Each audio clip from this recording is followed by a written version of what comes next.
ପିଲାମାନେ ଏହା ହେଉଛି ତୁମର ଦ୍ୱିତୀୟ ସମାପ୍ତି ସୂଚକ ମାନ ନିର୍ଦ୍ଧାରଣ 2025। ଠିକ୍ ଅଛି। ଶ୍ରେଣୀ ହେଉଛି ଅଷ୍ଟମ, ବିଷୟ ହେଉଛି ବିଜ୍ଞାନ। ଶିକ୍ଷାର୍ଥୀଙ୍କ ନାମ ଏଇଠି ପିଲାମାନେ ତୁମର ସମ୍ପୂର୍ଣ୍ଣ ନାମ ଲେଖିବ। ତାପରେ ଏଇଠି ଲେଖିବ ତୁମର ରୋଲ୍ ନମ୍ବର। ଠିକ୍ ଅଛି। ତାପରେ ଏଇଠି ଲେଖିବ ତୁମର ବିଭାଗ। ତାପରେ ଏଇଠି ଲେଖିବ ତୁମର ତାରିଖ, ତୁମେ ଯେଉଁ ତାରିଖରେ ଏଇ ପରୀକ୍ଷା ଦେଉଛ। ଠିକ୍ ଅଛି। ତାପରେ ଏଇଠି ଲେଖିବ ତୁମର ବିଦ୍ୟାଳୟର ନାମ। ଠିକ୍ ଅଛି। ତାପରେ ଏଇଠି ଲେଖିବ ତୁମର ବ୍ଲକ, ତୁମର ବିଦ୍ୟାଳୟଟି କେଉଁ ବ୍ଲକରେ ଅଛି ସେଇ ବ୍ଲକର ନାମ ଲେଖିବ। ତାପରେ ଏଇଠି ଲେଖିବ ତୁମର ଜିଲ୍ଲା, ତୁମର ବିଦ୍ୟାଳୟଟି କେଉଁ ଜିଲ୍ଲାରେ ଅଛି ଏଇଠି ଲେଖିବ। ତାପରେ ପିଲାମାନେ ଏଇ ପରୀକ୍ଷାଟି ହେବ ମାତ୍ର ସମୟ 2 ଘଣ୍ଟା। ଠିକ୍ ଅଛି। ପୃଷ୍ଠା ସଂଖ୍ୟା ହେଉଛି 8, ପ୍ରଶ୍ନ ସଂଖ୍ୟା ହେଉଛି 30 ଏବଂ ପୂର୍ଣ୍ଣ ସଂଖ୍ୟା 50। ଠିକ୍ ଅଛି। ମାତ୍ର 50 ମାର୍କର ପରୀକ୍ଷା ଏ ଦେବ। ଠିକ୍ ଅଛି। ଦେଖିବା ପ୍ରଶ୍ନ ସବୁ କ'ଣ ଅଛି। 1ରୁ 10 ନମ୍ବର ପର୍ଯ୍ୟନ୍ତ ସମସ୍ତ ପ୍ରଶ୍ନର ଉତ୍ତର ଦିଆଯାଇଥିବା ଖାଲି ସ୍ଥାନରେ ଲେଖ। ପ୍ରଶ୍ନ ଅଛି, ଆଜିକାଲି ଉଭୟ ଧାନ କାଟିବା ଓ ଉଡ଼ାଇବା କାର୍ଯ୍ୟ କେଉଁ ମେସିନ୍ ଦ୍ୱାରା ହୋଇପାରୁଛି? ଏହାର ଉତ୍ତରରେ ତୁମେ ଲେଖିବ ପିଲାମାନେ କମ୍ବାଇନ୍। କମ୍ବାଇନ୍ ତୁମେ ଲେଖିବ ଏଠି କମ୍ବାଇନ୍। ଠିକ୍ ଅଛି। Combine machine. ପରବର୍ତ୍ତୀ ପ୍ରଶ୍ନ, ଲେମ୍ବୁ ଗଛରେ ହେଉଥିବା ଯାଦୁରା ରୋଗ କେଉଁ ମାଧ୍ୟମ ଦ୍ୱାରା ବ୍ୟାପିଥାଏ? ଏହାର ଉତ୍ତରରେ ତୁମେ ଲେଖିବ ବାୟୁ। ତୁମେ ଏଠି ଲେଖିବ ବାୟୁ। ଠିକ୍ ଅଛି। ପରବର୍ତ୍ତୀ ପ୍ରଶ୍ନ, Fe plus ଡେକ୍ସ plus H2O = Fe2O3। ଏହାର ଉତ୍ତରରେ ତୁମେ ଲେଖିବ ପିଲାମାନେ O2। ଏଇଠି ତୁମେ ଲେଖିବ O2।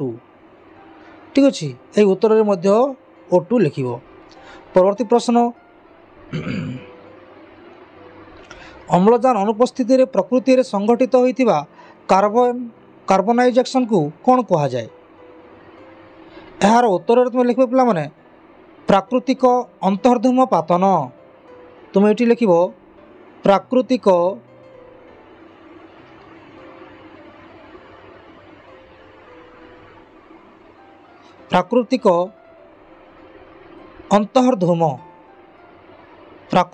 ଅନ୍ତର୍ଧୂମ ପାତ୍ର।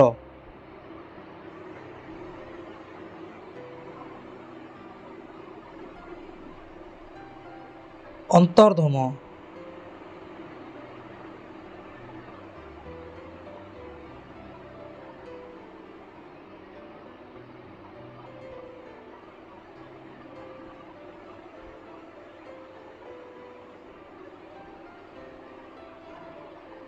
ପାତନ, ଅନ୍ତର୍ଧୂମ ପାତନ।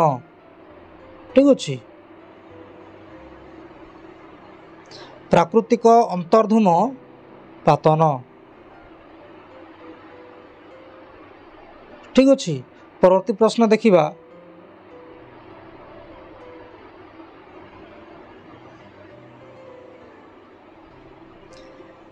ଗୋଟିଏ ଆବଦ୍ଧ ପାତ୍ରରେ ନାଇଟ୍ରୋଜେନ୍ ରଖି ଜଳନ୍ତା ମ୍ୟାଗ୍ନେସିୟମ୍ ଫିତାଟିଏ ତା ମଧ୍ୟକୁ ପକାଇଲେ କେଉଁ ରସାୟନ ପଦାର୍ଥ ମିଳେ? ଏହାର ଉତ୍ତରରେ ତୁମେ ଲେଖିବ ପିଲାମାନେ ମ୍ୟାଗ୍ନେସିୟମ୍ ନାଇଟ୍ରାଇଟ୍। Magnesium nitride. ଠିକ୍ ଅଛି।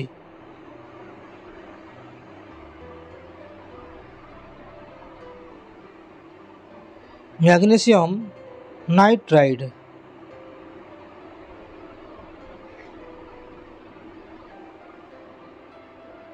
ପରବର୍ତ୍ତୀ ପ୍ରଶ୍ନ ଅଛି, ନ୍ୟଷ୍ଟି ମଧ୍ୟରେ ସୂତା ଭଳି ଥିବା ଅଂଶକୁ କ'ଣ କୁହାଯାଏ? ଏହାର ଉତ୍ତରରେ ତୁମେ ଲେଖିବ ଗୁଣସୂତ୍ର। ତୁମେ ଏଠି ଲେଖିବ ଗୁଣସୂତ୍ର।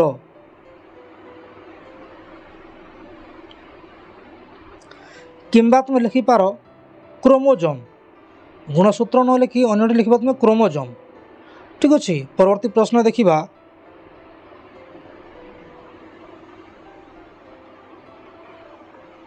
କିଶୋରାବସ୍ଥାରେ ଉଚ୍ଚତା ବଢ଼ିବା, ନିଶ ଦାଢ଼ି ଉଠିବା, ମାନସିକ ଓ ବୌଦ୍ଧିକ ପରିବର୍ତ୍ତନ ସହ ଆଚରଣରେ ପାର୍ଥକ୍ୟ ଦେଖାଯିବାକୁ କ'ଣ କୁହାଯାଏ? ଏହାର ଉତ୍ତରରେ ତୁମେ ଲେଖିବ ପିଲାମାନେ ଯୁବକ୍ରାନ୍ତି। ଯୁବକ୍ରାନ୍ତି। ଠିକ୍ ଅଛି। ପରବର୍ତ୍ତୀ ପ୍ରଶ୍ନ, Y ଗୁଣସୂତ୍ର ଥିବା ଶୁକ୍ରାଣୁ ଓ X ଗୁଣ ଥିବା ଡିମ୍ବାଣୁର ମିଳନରେ ପୁତ୍ର ସନ୍ତାନ ଜାତ ହୁଏ। ତେଣୁ ସନ୍ତାନର ଲିଙ୍ଗ ନିବର୍ଦ୍ଧନରେ कहार भूमिका थाए यार उत्तर तुम लिख पे पुरुष ये लिख पुरुष ठीक अच्छे। परवर्ती प्रश्न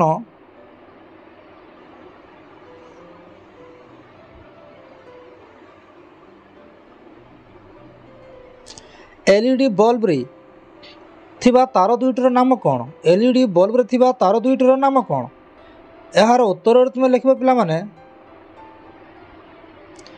लीड्स लीड्स ठीक अच्छे।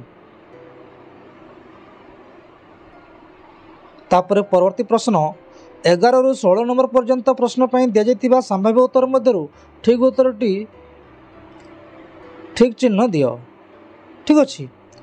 परवर्ती प्रश्न देखिबा प्रश्न कौन अच्छी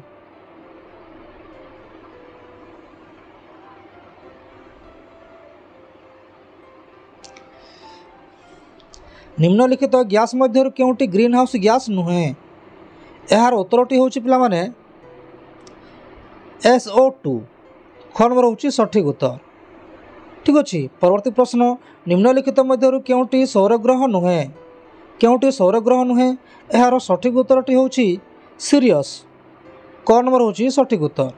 परवर्ती प्रश्न गोटे दहनशील वस्तु प्रति सेकेंड रे जेते गोटे पूर्ण दलन करे ताकू तार कौन कहा जाए यार सठिक उत्तरटी होची आवृत्ति क नंबर सठिक उत्तर ठीक अच्छे। परवर्ती प्रश्न देखिबा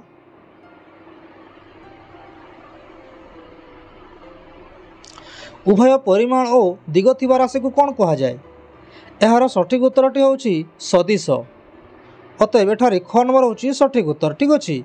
परवर्ती प्रश्न किशोरी मानक पई उपयुक्त खाद्य कौन किशोरी मानक पई उपयुक्त खाद्य कौन यार सठिक उत्तरटी होची रुटी डाली पनीपरिबा रुटी डाली पनीपरिबा ठारे ख नंबर होची सठिक उत्तर।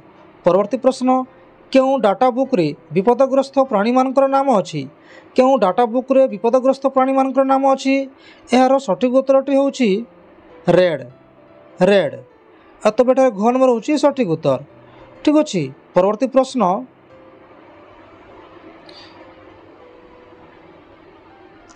17 ରୁ 27 नंबर पर्यंत समस्त प्रश्नर उत्तर 20 ରୁ 30 शब्द मध्य लेख अर्थात 2-3 धाड़ी हे पे ठीक अच्छे 2 कि 3 धाड़ी हे प्रत्येक प्रश्न उत्तर।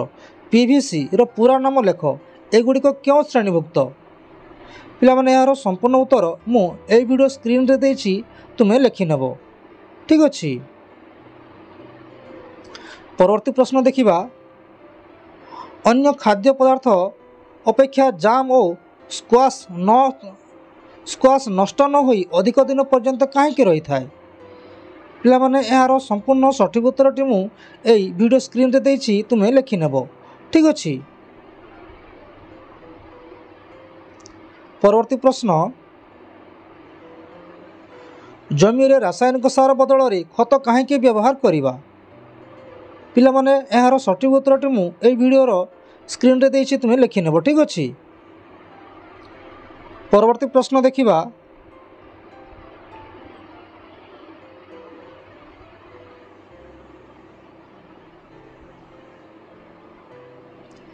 मैग्नीशियम ऑक्साइड और जलर रासायनिक प्रतिक्रिया क्यों उत्पाद मिले रासायनिक प्रतिक्रियाटी लेख पिलामाने एई वीडियोर एई प्रश्नर उत्तरटी मुझे स्क्रीन रे देछि तुम्हें लिखिनेब ठीक अच्छे।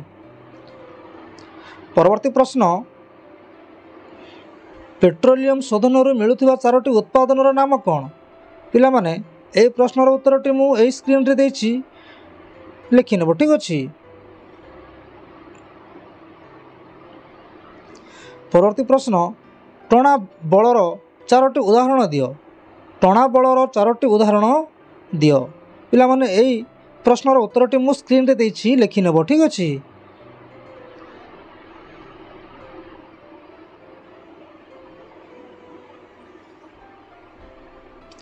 हाथ पापुली दुईटी को घोषिले ताती जाए कहीं पिलामाने एई प्रश्नर उत्तर को मु स्क्रीन रे देछि तुम्हें लिखिनेब ठीक अच्छे।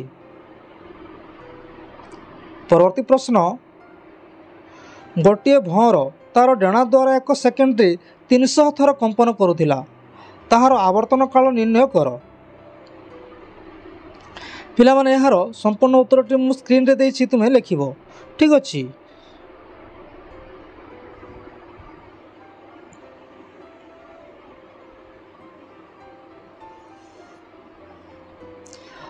ତୁମେ ବାହାରେ ଅଛ, ହଠାତ୍ ମାଟି ଥରିବା ଅନୁଭବ କଲ, କ'ଣ କରିବ? 2ଟି ବାକ୍ୟରେ ଲେଖ। ପିଲାମାନେ ଏହାର ସମ୍ପୂର୍ଣ୍ଣ ଉତ୍ତରଟି ମୁଁ ସ୍କ୍ରିନ୍ରେ ଦେଇଛି, ତୁମେ ଲେଖିନେବ। ଠିକ୍ ଅଛି। ପରବର୍ତ୍ତୀ ପ୍ରଶ୍ନ, 2ଟି ଦର୍ପଣର ଆନତି 45 ଡିଗ୍ରୀ ହେଲେ ପ୍ରତିବିମ୍ବ ସଂଖ୍ୟା କେତେ ହେବ? ପିଲାମାନେ ଏହାର ସମ୍ପୂର୍ଣ୍ଣ ଉତ୍ତରଟି ମୁଁ ଏହି ଭିଡ଼ିଓର ସ୍କ୍ରିନ୍ରେ ଦେଇଛି, ତୁମେ ଲେଖିନେବ। ଠିକ୍ ଅଛି। ପରବର୍ତ୍ତୀ ପ୍ରଶ୍ନ ଦେଖିବା,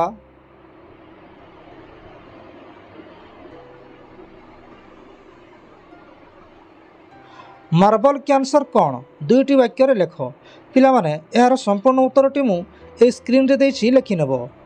ଠିକ୍ ଅଛି। ପରବର୍ତ୍ତୀ ପ୍ରଶ୍ନ ଦେଖିବା,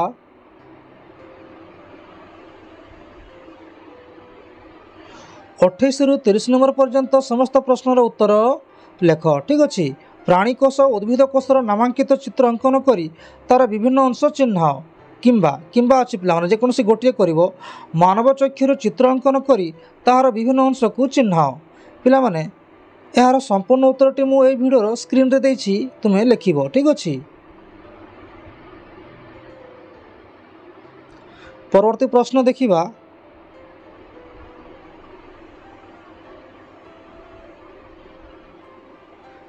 ବିଜୁଳି ଓ ଘଡ଼ଘଡ଼ି ସମୟରେ କେଉଁ ସବୁ ସାବଧାନତା ଅବଲମ୍ବନ କରିବ ଲେଖ। କିମ୍ବା ଦେଇଛି ପିଲାମାନେ, ଯେକୌଣସି ଗୋଟିଏ କରିବ। ରାଜୁ ବାବୁଙ୍କ ଜମିରେ ଫସଲ ସହିତ କେତେକ ଅନାବଶ୍ୟକ ଉଦ୍ଭିଦ ଆପେ ଆପେ ବଢ଼ି ଚାଲିଛି। ଏହି ଅନାବଶ୍ୟକ ଉଦ୍ଭିଦଗୁଡ଼ିକର ଦମନ କରିବା ପାଇଁ ସେ କେଉଁ ସବୁ ପଦକ୍ଷେପ ନେବେ? ପିଲାମାନେ ଏହାର ସମ୍ପୂର୍ଣ୍ଣ ସଠିକ୍ ଉତ୍ତରଟି ମୁଁ ଏହି ଭିଡ଼ିଓ ସ୍କ୍ରିନ୍ରେ ଦେଇଛି, ତୁମେ ଲେଖିନେବ। ଠିକ୍ ଅଛି। ପରବର୍ତ୍ତୀ ପ୍ରଶ୍ନ ଦେଖିବା,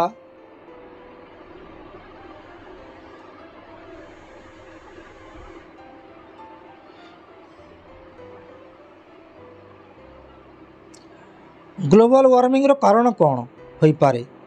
ଗ୍ଲୋବାଲ ୱାର୍ମିଂର କାରଣ କ'ଣ ହୋଇପାରେ ବୋଲି ତୁମେ ଭାବୁଛ? ଏହାର ପ୍ରଭାବ ଗୁଡ଼ିକ କ'ଣ କ'ଣ ବର୍ଣ୍ଣନା କରି ଲେଖିବ। ଠିକ୍ ଅଛି। ତାପରେ କିମ୍ବା ଦେଇଛି ପିଲାମାନେ, ଯେକୌଣସି ଗୋଟିଏ କରିବ। ତୁମ ଅଞ୍ଚଳରେ ଲୋକମାନେ ଚକୋଲେଟ୍, ବିସ୍କୁଟ, ଚିପ୍ସ ଆଦି ଖାଇ ସେଗୁଡ଼ିକର ଜରି ଖୋଳ ଚାରିଆଡ଼େ ଫିଙ୍ଗୁଛନ୍ତି, ଯାହାଦ୍ୱାରା ପରିବେଶ ପ୍ରଦୂଷଣ ହେଉଛି। ଏଥି ନିମନ୍ତେ ଲୋକଙ୍କୁ ସଚେତନ କରିବା ପାଇଁ କେଉଁ ପଦକ୍ଷେପ ତୁମେ ନିଆଯାଇପାରେ ତାହା ସମ୍ପୂର୍ଣ୍ଣ ଲେଖିବ। ଠିକ୍ ଅଛି। ପିଲାମାନେ ଏହାର ସମ୍ପୂର୍ଣ୍ଣ ଉତ୍ତରଟି ମୁଁ ଏହି ସ୍କ୍ରିନ୍ରେ ଦେଇଛି, ତୁମେ ଲେଖିନେବ। ଠିକ୍ ଅଛି। ଧନ୍ୟବାଦ ପିଲାମାନେ। ଭିଡ଼ିଓଟି କେମିତି ଲାଗିଲା ନିଶ୍ଚୟ କମେଣ୍ଟ କରିବ, ଲେଖିବ ଏବଂ ଏହା ଭେରି ଇମ୍ପୋର୍ଟାଣ୍ଟ ହୋଇଥିବାରୁ ନିଜ ସାଙ୍ଗସାଥିମାନଙ୍କ ସହିତ ସେୟାର କରିବ। ଠିକ୍ ଅଛି। ଧନ୍ୟବାଦ।